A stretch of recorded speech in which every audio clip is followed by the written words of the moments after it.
Hello everybody, welcome back. Game number 2 between LiquidHayprO, our red Zerg on the top part of Metalopolis, who decided to go for an all-in last game against his opponent, Nestea.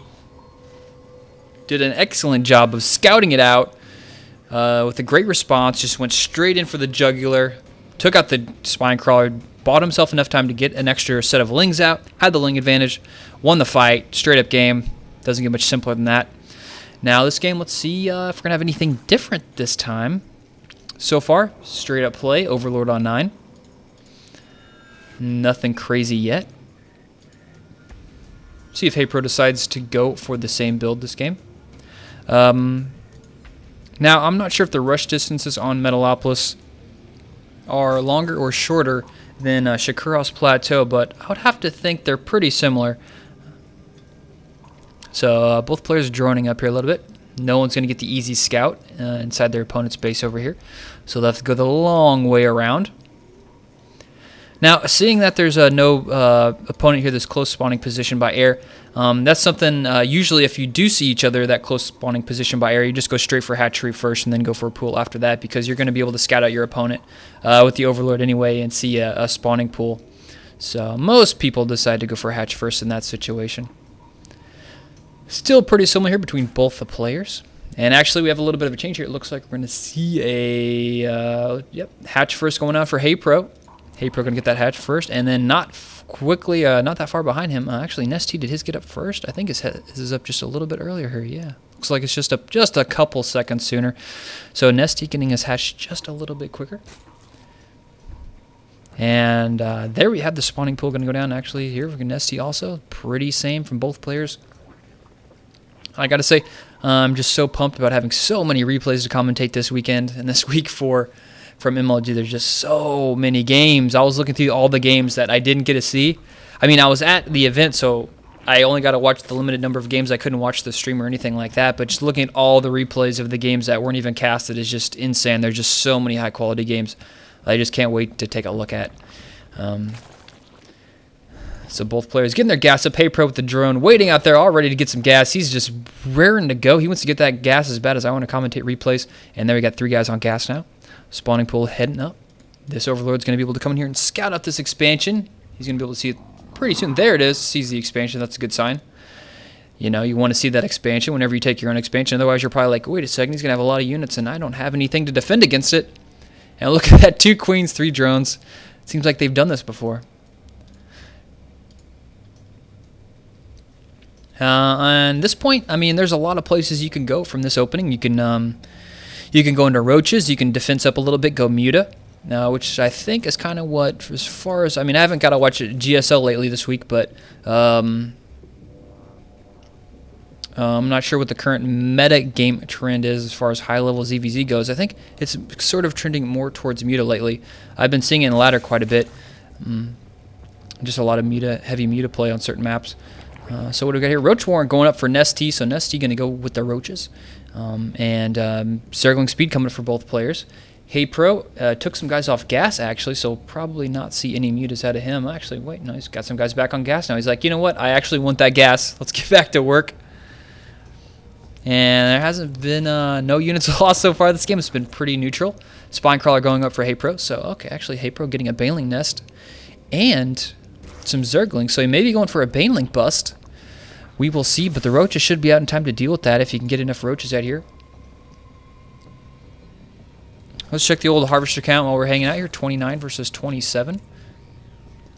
Pretty similar here between both players. Nestea's going to get a good look at the front of his base here. Maybe able to sneak in. Yo, no, gets denied there by HayprO. Has a Zergling to the top of the ramp. Great place for Zerglings, hanging out there at the top of the ramp. Baneling Nest is just about finished. A lot of Zerglings on the way. Nestea did scout that out with this Overlord, so that's going to be good on his part. Quickly going to move some more Overlords out and about. I like the positioning of the Overlords. One over here on the left side to keep an eye on anything coming out from the left, anything on the right. Good position here on these Overlords. In the same way, here with HayprO, we have a Zergling run by, and then he's going to get a Queen. He's going to get the Queen. Nice job. Snipes the Queen. And just going to run in there and do some scouting information. Even if he picks off one more drone here, that's going to be a pretty nice success. So a nice snipe there. And maybe you can try to morph some Banelings in the back there. He's just, oh, I like this. He's going to run back 6, but only show the 4. And Nestea's really going to have to check that. He's going to have to think, okay, did he pull all his Zerglings there? How many did I count? What's going on? And it looks like Nestea does not remember that. He doesn't remember. He isn't going to check in here. We're going to have 2 Banelings going to go and deal some crazy damage. You might get a lucky hit. You maybe get like 5 or 6 of them. Oh, really good job there. Gets at least 4, I think, if I can count the goo there. So getting 4 kills there. Good trade for the 2 Banelings. Obviously, a lot of Spine Crawlers going to go up. Looks like HayprO is going to start playing defense. He's got the lair finished. Is he going to throw down a Spire? I don't know. Probably so. I'm kind of expecting, considering how many Spine Crawlers he's up to. There we go. There's the Spire. Spire's done. Roaches are out. He's even hiding him right, not really hiding him, positioning him right underneath this Overlord. And quickly, Nestea already taken up a 3rd. Queen back out. Got his other queen up and going. Evolution Chamber out. Maybe he's already expecting the Hive tech. The abundance of Spine Crawlers in the front of your opponent's base is a pretty good giveaway that mutas are on the way and they haven't taken a 3rd.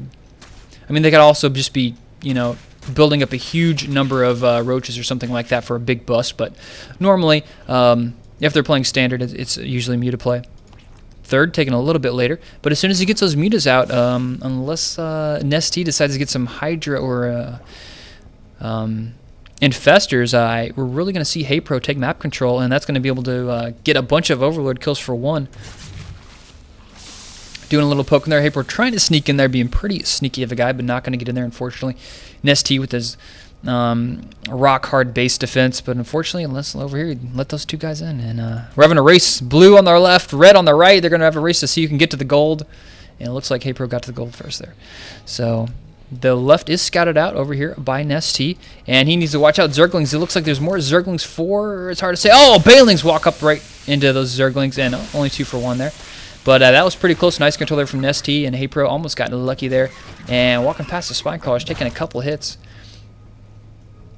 Looks like this queen, actually no, I thought the queen did get that Overlord there. Something managed to kill that Overlord. Oh, mutas are out now. He's got a lot of muta out, and Hydralisk on the way. He's got the +1 attack on the way. Maybe going to try and kill his base over here on the left. Roaches are coming up. He's got roaches all over the place. And I don't know what Nestea's going to do with this. He doesn't really, I don't know if he has enough roaches to take that. He's got a lot of Zerglings. The mutas are already dealing some damage. Muta's going to be able to kill the roaches here on the main, or the 3rd. And I don't know. He's got some Zerglings coming in here. Mutas don't really kill roaches that fast, but it looks like this base on the left is going to fall. And yeah, it looks like this base is going to fall. Nestea's going to trade a lot of units for it. But at the same time, look at this big counterattack on the bottom of the map. And it's going to fall. Is it going to fall? I don't know. It's getting really close. There's still some Zerglings up there. Muta dealing a lot of damage. It looks like, yes, it is going to fall. There goes Pops. Drones transfer. Going to have to go back the long way. But here we have Zergling counterattack at the 3rd here of HayprO. HayprO going on, Nestea's 3rd. And Drones now fighting Hydra, just now popping out just in the nick of time. Cleaning that up, so Nestea going to be on his 3rd base. HayprO limited to his 2nd, rebuilding that 3rd over here on the left side of the map. And now it's time for some Overlord killing for HayprO. And actually, this is going to hurt Nestea quite a bit because he's supply blocked right now. Actually, it was before he lost those Hydra. But look at these muta. It's amazing how well muta kill Hydra. They're just so good at it. Even though Hydra do a bonus to light. So either way, Nestea's going to have to build up a pretty sizable defense. And look at this constant Zergling harass here by Nestea, getting a couple extra drone kills. Look at that, getting some drone kills with just a handful of Zerglings, being extremely cost effective with those Zerglings. I like that. Forced to pull the muta back. I don't know if that was really worth it to pull the muta back. He could have just continued the pressure there. I think he was maybe overestimating what type of force Nestea had there. Creep spread on the way for Nestea. That's a complete necessity when you're going a ground army versus muta play. You want your ground army to be as mobile as those mutas, and that's almost impossible unless you have the creep there. And even still then, muta are extremely fast with that 3.37 move speed versus, what are these flying guys? Yeah, 3.75. So still even a little bit faster. We'll probably see, we're going to see HayprO get some Baneling upgrades to deal with those Hydras. He's going to keep going, Zergling, Baneling, muta. So when those big batch of Hydra push into the fight, you just surround them with Zerglings and hit them with Banelings, and Banelings completely murder Hydralisks. Good saturation over here on the 3rd base for Nestea. Has a queen over there, obviously. Looks like muta going to come in from the right. Get another Overlord. There they go. Take out that guy. Explodes. Confetti flies all over the place. That's what I would really like, is a Pinata Overlord. Now that I think about it, that would be one of the coolest things ever. Have it at my birthday party. Pinata Overlord. And what would come out of a Pinata Overlord? Would it be candy? I don't know. Leave your suggestions in the comments. What would come out of a Pinata Overlord? It could be pretty much anything at this point. I love the scouting with the one Mutalisk. I love that. They're fast, faster than Overlords, and you can just run in there, take a quick peek. It's something that Terran players, I've seen Select do this. He just takes a medevac with like drops off one Marine at the edge of the base and just stims the Marine and runs around the whole base, gets a nice free scout off, and really doesn't have to worry about wasting a scan on it. It's just super, I mean, why not do it? For just the one extra little bit of clicking, you get all that extra information at the cost of almost nothing. And here we see the Banelings coming in like I was talking about. Banelings, Zerglings, Muta. Banelings and Zerglings going to take out those Hydra lickety split. You're going to have to see some splitting from our Zerg player here. Normally not accustomed to doing that, and mostly Terran players have to split against Banelings, but we're going to have to see Banelings split here. But he needs to watch out. These Muta are off. I mean, they're off creep. He needs to get back on creep. He needs to watch out. All the Zerglings coming in. Roaches are coming from high, but look at the Banelings. Oh my gosh, murder. Oh, Muta are going to have free reign of this base now. Look at the Banelings. Oh, just blowing up everywhere, taking out everything. Roaches, unfortunately, can't shoot up, and now HayprO is going to completely dismantle this third base, kills the entire army of Nestea, and Nestea is in a really bad position right now. 26 more Zerglings, 7 more Hydra on the way, reinforcements, +2 attack upgrade from Nestea coming out. I don't know if it's going to be enough, though. He's got 5 Infestors coming out. He's going to have some amazing chain fungal, like lucky chain fungals to kill all these Muta. But no, HayprO backing up now. He sees the counterattack here coming from Nestea, coming straight into the main. There's the Spinecrawlers up like we were talking about earlier to defend while the Mutas are out playing. The Spinecrawlers defend back at home. Roaches versus Zerglings. Zerglings, not enough of Zerglings, but now the Muta are showing up, and he might actually kill a couple drones here. He's going to get a couple, but not nearly do as much damage as HayprO has done to his base, and cleaning up that pretty quickly. Look at this. Actually, no upgrades yet for the Muta. Kind of surprised with that. Maybe a mistake. With this many Muta, I mean, you kind of assume you get at least one attack upgrade. Kind of weird. Anyway, probably forget about it, but it's not that big of a deal. HayprO's in such a big lead. Look at the supply difference. 42 supply lead. Nestea kind of forced to retract a little bit, get back to his natural, put up a little bit more defense, solid up a little bit, but I mean, HayprO is looking so good. He's just made a whole bunch more drones. Let's check the harvester count. 74 versus 39. Someone get the hammer, put the nail in the coffin. Nestea looks like he's dead here. He's got enough for probably one more big attack if he wants to just go for it. One more big attack to try and end the game here. Maybe take out this third and fourth for HayprO that he's got up, but I don't really know if we're going to see Nestea throw down another hatch and try and get back in this game the long macro way. He just may go for it. Oh, wow, that would have been a great fungal right there if he saw that. And he has enough for like 4 fungals right there. That could have actually changed the game right there. That's the kind of thing you want to have happen as a Zerg player against another Zerg player going Muta. It's just like, oh, sorry, dude, you just lost. You know, what is this? 2,800 gas? That'd be pretty bad. That'd be a bad day. That'd be a game that would suck to lose after a pretty good play so far by HayprO, but it hasn't happened yet. But Nestea's going to need something like that. He's got his queens out. Look at all these queens. He's got 5 queens. Queen AA is best AA. And his Spinecrawlers over here at the 4th. HayprO gas, a lot more gas going up on the left side here. He's going to need that gas if he wants to continue Muta production. +2 Zergling attack up. It's going to be pretty deadly. He's going to have a lot of Zerglings out here. And this is a really interesting combination we're seeing here. Kind of both sides of the coin here. Hydra, Queen Roach versus Ling, Baneling. Muta actually throwing the Infestors there. Nice combinations between both players here, but I think Muta is just superior in this matchup. Unless like the guy going Muta makes a huge mistake and loses Muta to Fungals or something like that, I just think the army composition favors the Zergling Muta, Baneling Muta player. And he's going to push his way over here to the left. Does he see this base on the left? No, he does not see that it's a hidden base to him. He's going to completely skip it, go straight into the 3rd. Spinecrawler's just not finishing, just in the nick of time, and he's going to be forced to back up. No, wait, he's going to go for it. And where are the Banelings? Is he going to fungal growth the Baneling? That would be huge. Oh, no, Banelings is going straight in there. Banelings, oh my gosh, exploding everywhere. And there's so many Muta. He's going to try and fungal growth them, but throw down some Infestors, but it cleans up so quickly. HayprO mops up the 2nd army of Nestea here. And even Queen's now showing up in the back, transfusing like crazy. He's got some Hydra. Wow. But there are just so many Muta. Actually kind of a little low there. And what is he doing here? He's going to go for it. That attack. Oh, here we go. Zergling's going to be able to do pretty good against this combination. Zerglings just do so well against Hydra. And there's the GG from Nestea. HayprO getting back in the series, tying it up 1-1 versus Nestea. In this game, I mean, I really like the play from HayprO at the beginning, sneaking in those Zerglings. Just 6, and then leaving 2 back. Turn them into Banelings.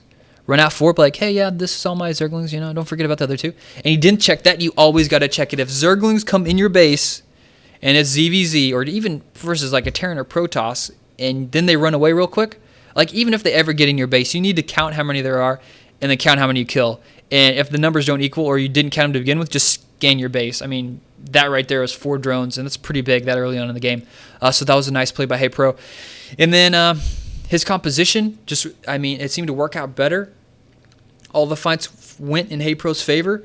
The mutas just did so much more damage.